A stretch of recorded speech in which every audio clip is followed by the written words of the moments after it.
The following is a commercial program paid for by Penn State Health. The opinions and views expressed belong to its sponsors and are not those of Nexstar Media Incorporated, this station, their affiliates, or employees. Tonight, I am alive today because of the efforts of doctors, family, friends, nurses, and all of the people in this room. an ABC27 special presentation. Just the alleviation of just the financial burden of cancer was huge for our family. Conquering Childhood Cancer, sponsored by Penn State Health Children's Hospital. Good evening, I'm Deborah Pinkerton. September is Childhood Cancer Awareness Month. Find out how Penn State Health Children's Hospital is turning research into reality to find a cure for pediatric cancer. Tonight you will learn about groundbreaking research to prevent relapses in childhood cancer. And we will talk about the importance of Mini-THON fundraisers. And we will also get a sneak peek of THON 2025. Also, doctors will answer some important questions like, what are common childhood cancers? What is the recommended treatment? And how does 4 Diamonds play a role in research? You will find out tonight. And if you have questions at home, Kendra Nichols is here to tell you how to get them answered. Hi, Kendra. Hey, thanks, Deborah. We're here with Logan Eckert with the 4 Diamonds and Dr. Daniel McEwen with Penn State Children's Hospital, and they are answering your questions tonight in a live web chat until 8 o'clock tonight. So to submit a question, go to abc27.com/childhood cancer. And I'll be back later in the show to share some of those questions with you, Deborah. Thank you, Kendra. Penn State Health Children's Hospital is leading the way in expert pediatric cancer care. They are turning research into reality, working to cure neuroblastoma for kids like 6-year-old cancer survivor Ford. Here's his journey. When a child is diagnosed with pediatric cancer, perspectives shifts, and what's important in life is your family and your children. I just love being able to take care of these kids and bringing them hope and helping to make them better. Having Dr. Sholler in your corner, the leading researcher and pioneer in terms of childhood cancer and specifically neuroblastoma, if you're going to have to fight this, you want the leading experts in the world to be helping you. We first learned of Ford's diagnosis, it was August of 2019. We were actually on a family vacation and he started to act a little bit off, sluggish, less energy, not sleeping as well. We ultimately took him to the doctors, the pediatrician, got some x-rays. We continued to kind of press and we actually took him to the emergency room. Some of his labs were off, so they asked us to stay the night. And that's kind of when it started to sink in that this was starting to turn into a little bit of a nightmare for us. They confirmed that Ford did have neuroblastoma. Never could have imagined what was our healthy, full of energy, rambunctious 2.5-year-old facing something like that. It really kind of just hit us out of nowhere. Neuroblastoma is a pediatric cancer that happens in children on average about 5 years of age and younger. Most people think it's a brain tumor, but it's not. It is a tumor of the nerves, but outside the brain, so along the spinal cord. So it's a very aggressive cancer that requires high-dose chemotherapy, followed by surgery, bone marrow transplants, immunotherapies, radiation therapies to try and get them into remission. We were into this treatment and into this, fighting this journey for some time. We had continued to see Dr. Sholler's name. Then we learned that Dr. Sholler was relocating to Penn State, and being from Pennsylvania, that lined up with around the same time Ford had, unfortunately, his 3rd relapse. With neuroblastoma, we have to think outside of the box.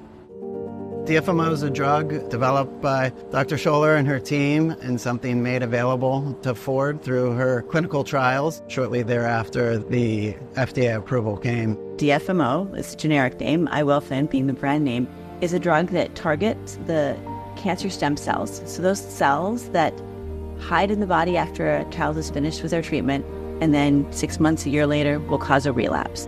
So you can see right in the bottom, the white haze, those are the neuroblastoma cells. So instead of about 30 to 40% of children relapsing, now we're seeing only 15%.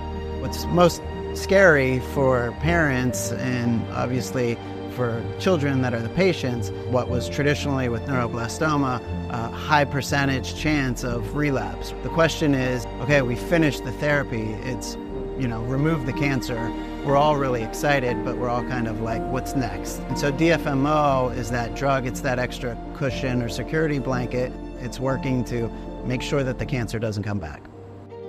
On receiving FDA approval, my biggest feeling was relief, knowing that after all this work, kids would have access. Here at Penn State, we're seeing incredible growth in our pediatric oncology program. Patients are being referred here from across the world. Every child can have access now.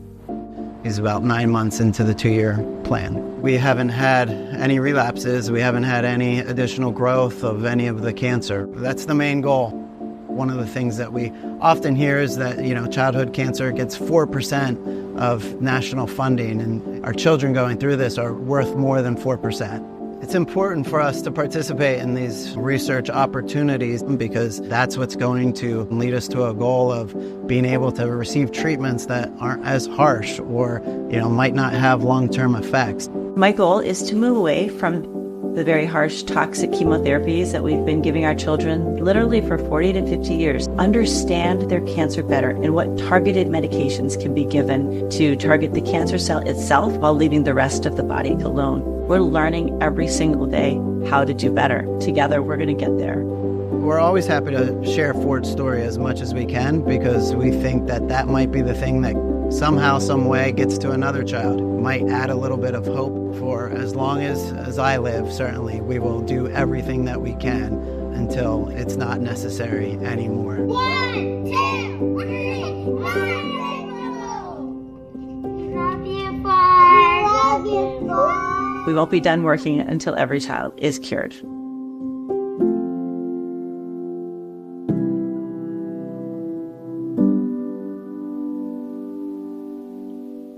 And we are happy to share after 9 months of this groundbreaking treatment, Ford has not relapsed and he is back in school. And joining us right now is Dr. Giselle Sholler, Chief of Hematology Oncology at Penn State Health Children's Hospital and also Ford's doctor. What an incredible story. You bring so much hope to these families. How does this make you feel? I'm just so thankful. I'm grateful to see Ford growing, thriving, back in school, and feeling great. I'm grateful and thankful to be part of an incredible team at Penn State that cares so much about these children, working so hard every day to make their lives better, never giving up, and really just doing the best they can for every child. And what you mentioned, your team is amazing. Are you seeing a reduction in recurrence for neuroblastoma? Yes, the medicine that Ford is on, DFMO, or now the brand name, IWilfin, has made an incredible difference in high-risk neuroblastoma. Neuroblastoma is a pediatric cancer that happens in children about 5 years of age. It's a very aggressive cancer. And with aggressive treatment, chemotherapy, radiation, surgeries, we're able to get children in remission. But historically, many of these children relapsed. And with relapse, it was really challenging to cure them. But with the newer therapies that we now have, using antibody therapy, and now with DFMO, our clinical trial has shown that we're able to decrease the relapse rate by 50%. And kids now, out of 4 years after they're finished their upfront treatment, historically 85% of children would be alive. We now have 96% of children alive. Many of these children are surviving and thriving. And we received FDA approval in December, so now this therapy is available to children across the country. Not only across the country, across the world. Yes. People are contacting you, they're enrolling their children in this research. Talk to us about that. It's been an incredible change at Penn State. We now have children coming from 25 different countries, from South America to Europe, Asia, Australia, coming to Penn State, staying at the Ronald McDonald House. We're so thankful for their support, for these families, able to have the hope that Ford has. So talk to us about what's next for this research, and in your best opinion, what would be the best outcome? Sure. For childhood cancer today, we're doing a lot of research in personalized medicine and immunotherapies. We want to try and understand each child's cancer through genomic sequencing and understanding what pathways are driving their cancer to grow so that we can target them specifically, kind of getting away from the old toxic therapies to more precision medicine and understanding what therapies are going to be best for that child. And then using the immune system also to fight that cancer so that our kids can not only survive but thrive without the long-term toxicities of the older chemotherapies. So really personalizing their treatment and having really the best outcomes. Absolutely. Thank you, Dr. Sholler. We're going to talk to you a little bit later in the show. But in the meantime, if you would like more information or if you would like to make an appointment with Penn State Health Children's Hospital, you can call this number 717-913-0075 or visit pennstatehealth.org/pedscancer.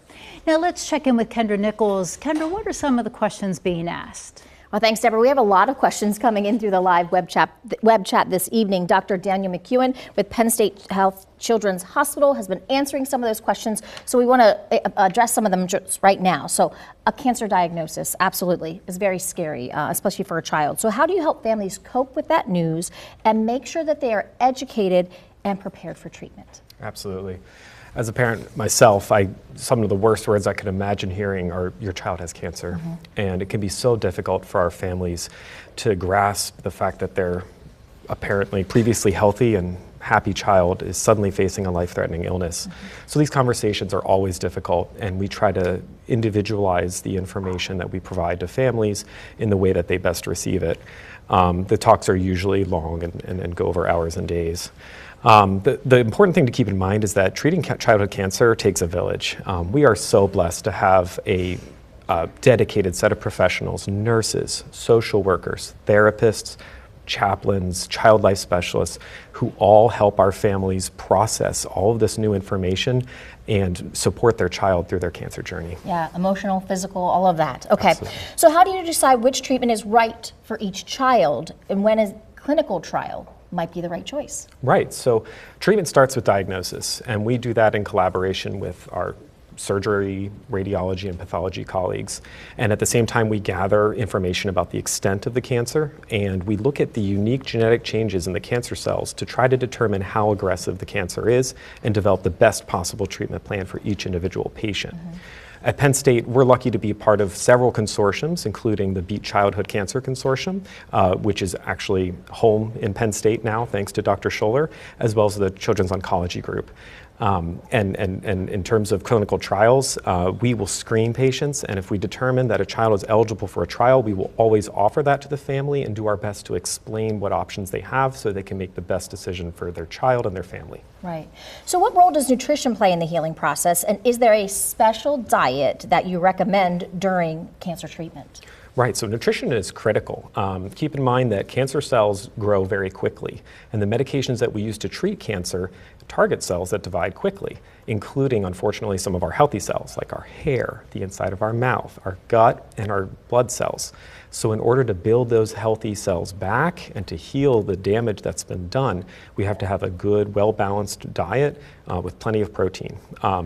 In terms of special dietary recommendations, we really focus on food safety. Our patients have weakened immune systems, and so we really encourage our patients to be extra diligent about, making sure that they wash their fresh fruits and vegetables, that they avoid raw or unpasteurized foods, and that they keep hot foods hot and cold foods cold. Yeah. Great information. All right, thank you, Doctor. If you have a question for our panel here, you still have time to submit that question here for our live web chat. Go to abc27.com/childhood cancer, and that's where you can submit your question, and we will be right back.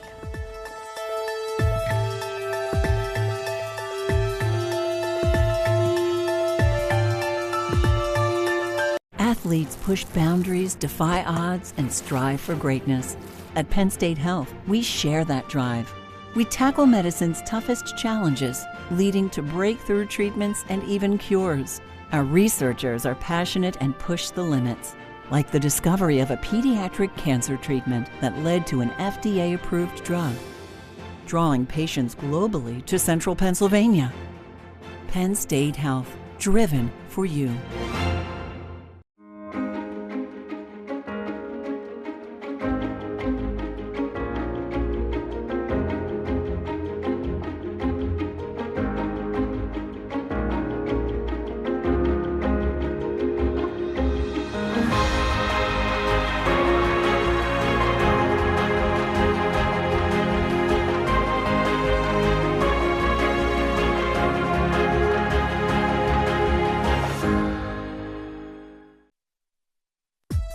watching Conquering Childhood Cancer on ABC27, sponsored by Penn State Health Children's Hospital. Welcome back. A Dauphin County woman has a powerful message to share. Lauryn spoke to a room full of high school students who are all on the same mission. Frankly, I am alive today because of the efforts of doctors, family, friends, nurses, and all of the people in this room. A bold statement from 25-year-old Lauryn 6. She is a cancer survivor. Because of you and those who came before you, I can say that I survived acute lymphoblastic leukemia.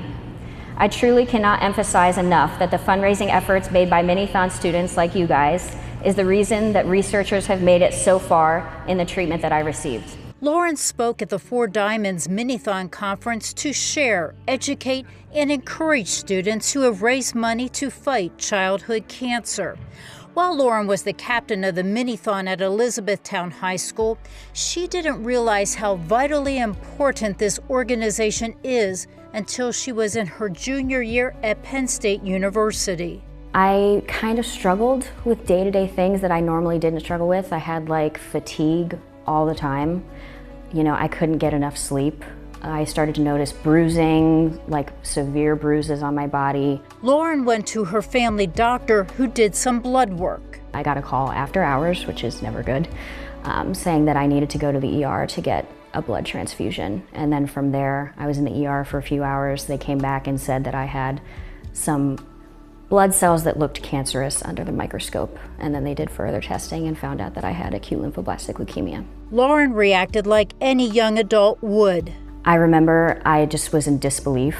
I had no idea that that would be the news that I would be hearing. I almost threw up. Like my body just kind of jolted and I had just like an out-of-body experience once I heard those words. Treatment started immediately. I was 20 when I was diagnosed, but because I had a childhood kind of cancer, it was a childhood leukemia, that I would be treated on the pediatric side of the hospital. They did tell me that I was high risk because of my age, and I remember hearing that the pediatric treatment was pretty aggressive compared to some adult treatments. Support started immediately too. Support from 4 Diamonds. It kind of became full circle, and the 4 Diamonds meant, you know, it was personally significant to me now. It was always significant, but now it took on a new turn in my life. I think not even 5 minutes went by when we settled into our hospital room. We got a knock on our door from the 4 Diamonds social worker. She explained everything to us. We signed paperwork. We were set from then. Just the alleviation of just the financial burden of cancer was huge for our family, because that's something we never needed to worry about then. We could just worry about getting better, you know, getting through it as a family. That was huge. Lauryn went through nearly 2.5 years of treatment. I got everything from IV chemo to spinal taps, you know, chemo in my spinal fluid, pills, everything under the sun.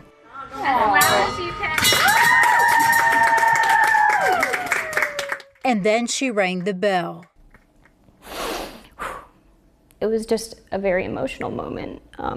You get so excited to ring the bell, and then I literally think I rang it. You can see it in the video. I just start pouring out tears, and then I go hug my parents. Tears of joy and tears of relief. I feel great. I feel normal, somewhat, if you could call me normal. But yeah, I feel good. I feel better than ever. So good that Lauryn wants to become a doctor and give back to other cancer survivors. Doctors are always there for their patients, but I feel like I might have an understanding, because I was a patient for so long. I get exactly what they're going through. I want to be able to relate to them on that level, and I want, you know, just to help them in any way that I can, like I have been helped. So I just want to give that back and just fight for my patients in that way. An amazing story. Lauryn is now studying to take the medical college admission test and hopes to attend medical school at Penn State University. In her spare time, she teaches a Zoom exercise class for cancer patients called Moving Through Cancer with Care. And joining us right now is Suzanne Graney, Executive Director at 4 Diamonds. Suzanne, wow, these mini-thons really knocked it out of the park again this year. Let's take a look. 6,270,000.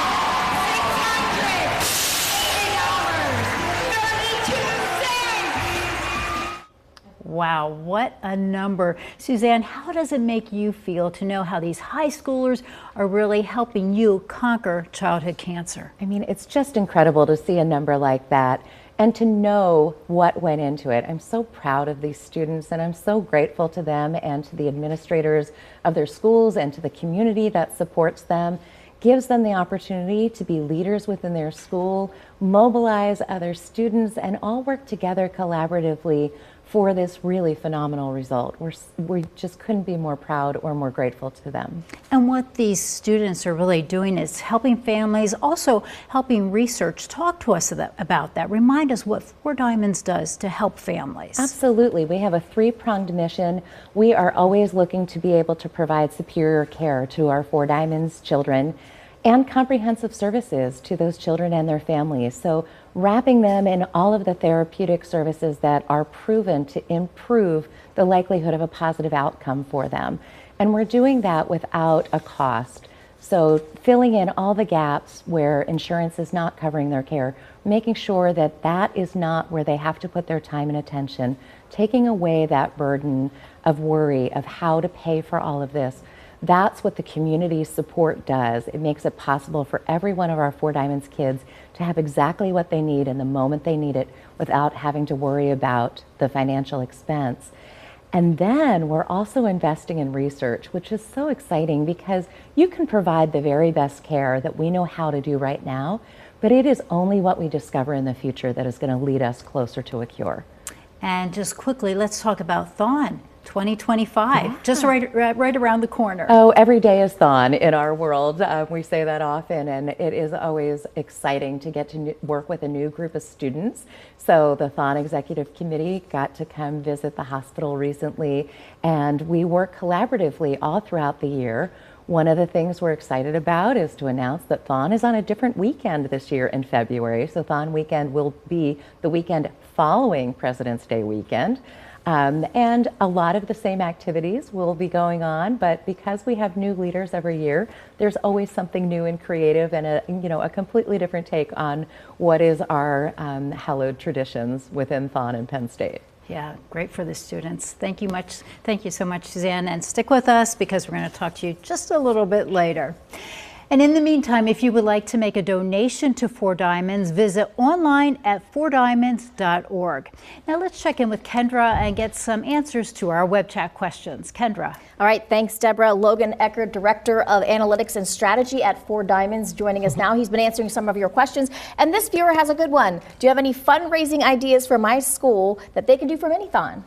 Yeah, since it's Childhood Cancer Awareness Month, many of our schools are organizing gold out events right now. So encouraging everyone to wear gold as well as raise awareness for mini-thons. But then spooky season is right around the corner. So lots of great ideas for fall, whether it's be hosting a trunk or treat event, pumpkin decorating competition, or, haunted house in your school might be fun as well. So. I love a good haunted house. All right, so another question here. How does 4 Diamonds get connected with families dealing with a pediatric cancer diagnosis at the hospital?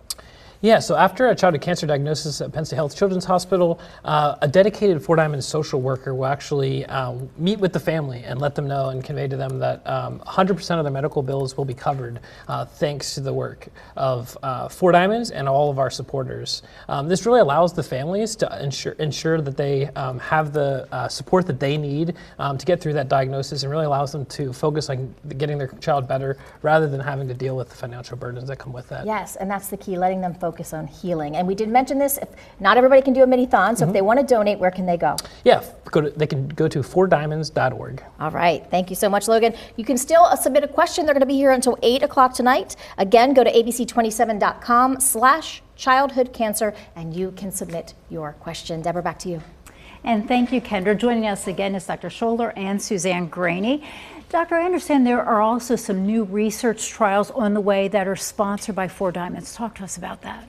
Sure, we're excited that 4 Diamonds supports 9 pediatric cancer research labs at Penn State, all doing research to find new therapies and strategies to fight childhood cancer. 2 of our new trials opening this fall include one that's using a CK2 inhibitor to target a very specific pathway that's important in pediatric solid tumors. That will open very shortly, and then another trial using an immunotherapy there's a drug that increases the immune system, enhances the immune system so it can help fight the cancer better, and combining that with a targeted antibody. So we're really excited to bring these new therapies and more hope to our patients. And Suzanne, how does it make you feel knowing that the money raised is going to this research? It's so exciting to hear that we are on the cusp of some brand new discovery. You know, we've been working with THON, Mini-THON in our community, funding researchers who have been working to accelerate discoveries. So they've been pioneering new discoveries, and we are at the cusp of being able to offer this to patients for the first time, offering new hope. It is really an exciting time in medicine, and it is philanthropy that has been driving that acceleration of global progress. So THON, Mini-THON, all of the supporters in our community are part of that excitement. And Dr. Sholler, it must be so comforting to know that you have a partner like this. What does the future look like?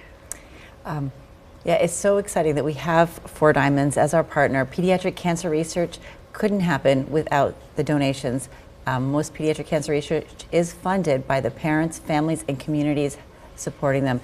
And we have an incredible community here making that possible. I'm excited for the future because there are more and more clinical trials that will be coming, bringing hope to our families. And so many people are benefiting, not just locally, but as you mentioned, around the country and all over the world. Donations are always accepted. Talk to us about that, Suzanne. Absolutely. September is Childhood Cancer Awareness Month, so it's a great time to make a gift. But the reality is we have kids at Penn State Health Children's Hospital fighting every single day. Every day a donation is accepted and welcomed and appreciated and put to good use right away. So no day like today. Absolutely. And it's important to point out that these donations for families, it makes a difference because they really then can concentrate on their child and not worry about expenses. Yeah, we hear frequently from families what a monumental relief it is that they didn't even realize it was weighing them down until they hear from one of the social work team members that says, you don't have to worry about the expense of this. You just need to worry about doing everything that is going to help your child be as successful as possible as they're fighting cancer. It is such a gift. A gift. Thank you very much for being with us. And we also send a special thanks to Ford's father, Bobby, for sharing his son's story, and to Lauryn for sharing her journey, and for you, our viewers, for sending in your questions. If you would like to make an appointment, you can schedule an appointment at Penn State Health Children's Hospital. Call 717-913-0075 or visit online at pennstatehealth.org/pedscancer. We've talked a lot about donations. You can go to 4 Diamonds throughout the evening, and then you can certainly make a donation, 4diamonds.org. Thank you for watching. We wish you good health.